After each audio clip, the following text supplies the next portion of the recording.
कर्म करो वरदान रहे इतनी देरो हवा दुआरा फूटे कर्म करो वरदान रहे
जीव कोई रूठे ना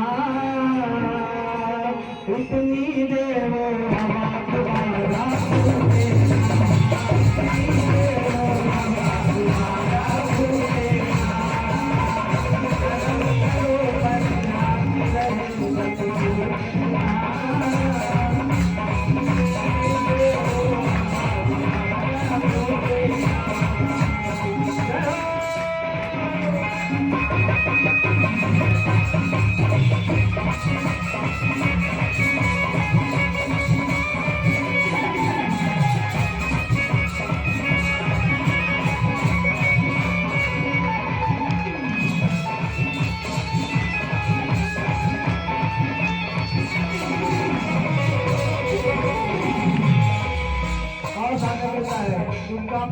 काम से ही पूरा सृष्टि जुड़ी है। आगे कहता है जब काम बीच सृष्टि का कर रहे आगामी कैसे जब काम बीच सृष्टि का कर रहे आगामी कैसे जग में क्यों कमल का जीवन तुम रहो जगत नहीं वैसे जग में क्यों कमल का जीवन तुम रहो जगत नहीं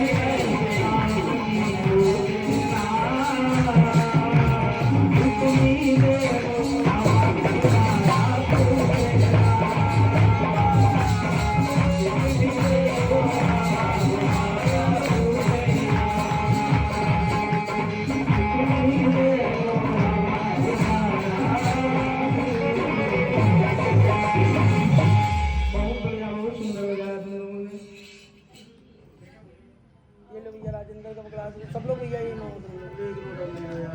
सब लोग एक ही नोट ले यार एक तुम पकड़ो एक तुम पकड़ो ये लो सब लोग एक ही नोट बहुत बढ़िया बहुत धन्यवाद एक बार इन लोगों को तालियां बजा दो बहुत ये संगीत के लाडू में इन लोगों ने बहुत आनंद बरसा रहे हैं आज सत्यनारायण पीठों में इतना आनंद बरस रहा है कि हमको कभी कभी लगता है जब हमको आनंद आ रहा है तो मुझे लग रहा है सबको आ रहा होगा जिस दिन हमको खुद को नहीं आता तो लगता है कि अब किसी को नहीं मिल रहा होगा आज हमको थोड़ा बहुत आनंद मिल रहा तो मुझे लग रहा थोड़ा बहुत तो मिल ही रहा होगा सबको तो सूर्य जी कहते हैं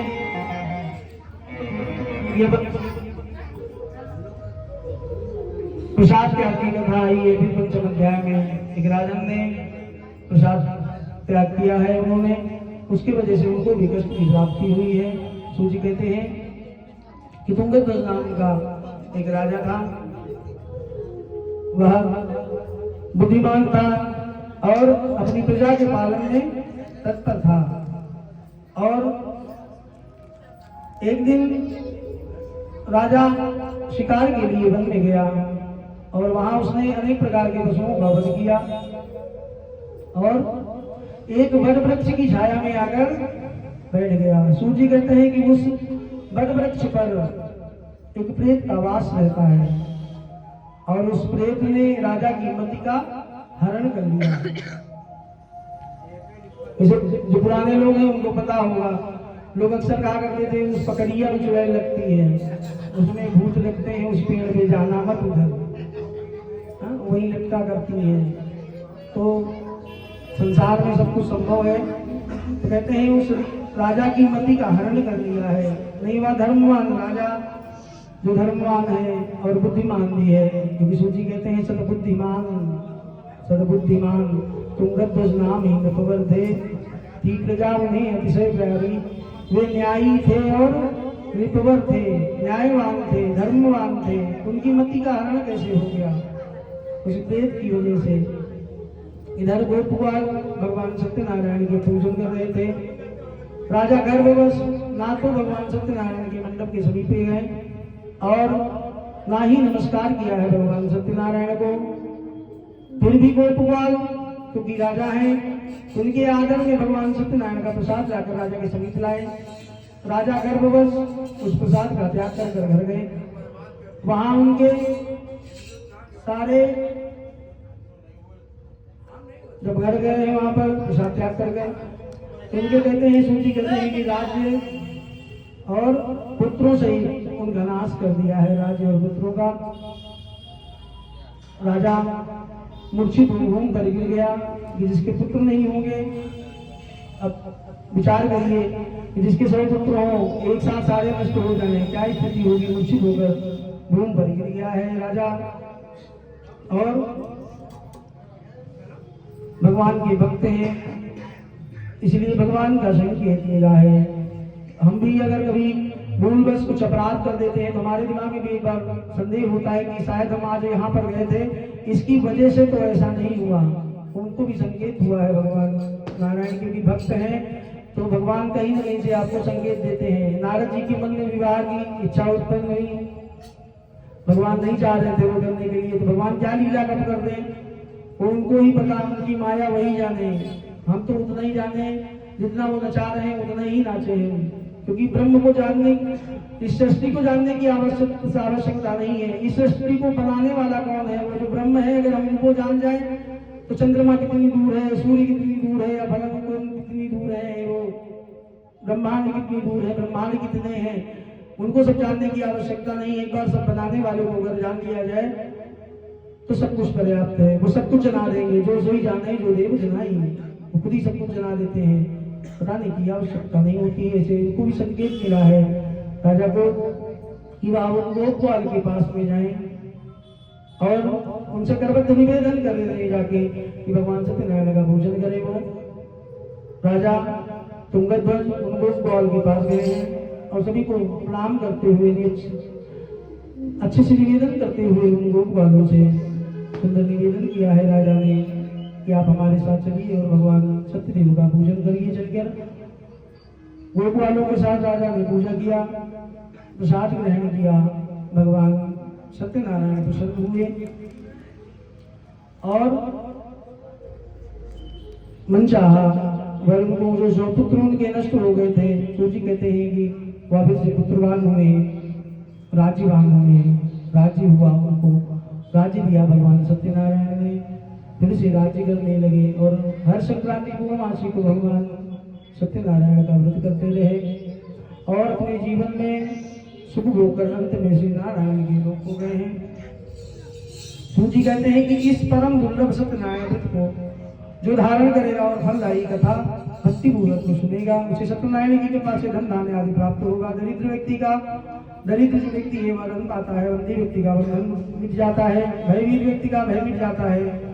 क्या निस्संदेह सत्य है, व्यक्ति मनोवांछित फल भोग कर अंत में सत्य लोक को पाता है।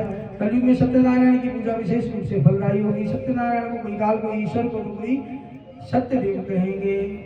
भगवान अनेक रूप धर के मन चाह फल देने वाले हैं। कलयुग में सत्यव्रत रूपी सनातन सत्यनारायण ही होंगे। सभी को मनोवांछित फल देने के लिए भगवान विष्णु ने या सत्यनारायण का रूप धारण किया है। सूत जी कहते हैं कि मुनीश्वरों, जिन्होंने सत्यनारायण का व्रत पहले किया था, उनके बाद उनके जन्म की कथा सुनाते हैं। महान बुद्धिमान सदानंद ब्राह्मण सुदामा हुआ, लकड़ी बेचने वाला लकड़हारा बिल्कुल राजगुरु हुआ, श्री रामचंद्र की सेवा कर मोक्ष पद का अधिकारी बना, राजा उल्कामुख महाराज दशरथ हुए, श्री रंगनाथ की पूजा कर वैकुंठवासी बने, धार्मिक साधु हुए, सत्यव्रतधारी मोदक ध्वज राजा बने, आधा शरीर आने से चीर कर दान करने से मोक्ष को प्राप्त किया, राजा तुंगभद्र स्वयं भूमन हुए, सभी को वैष्णव पद पर लगाकर भागवत बना, श्री वैकुंठ लोक हो गए। श्री स्कंद पुराण रेवा खंडे सत्यनारायण व्रत अध्याय संपूर्ण बोलो सत्यनारायण भगवान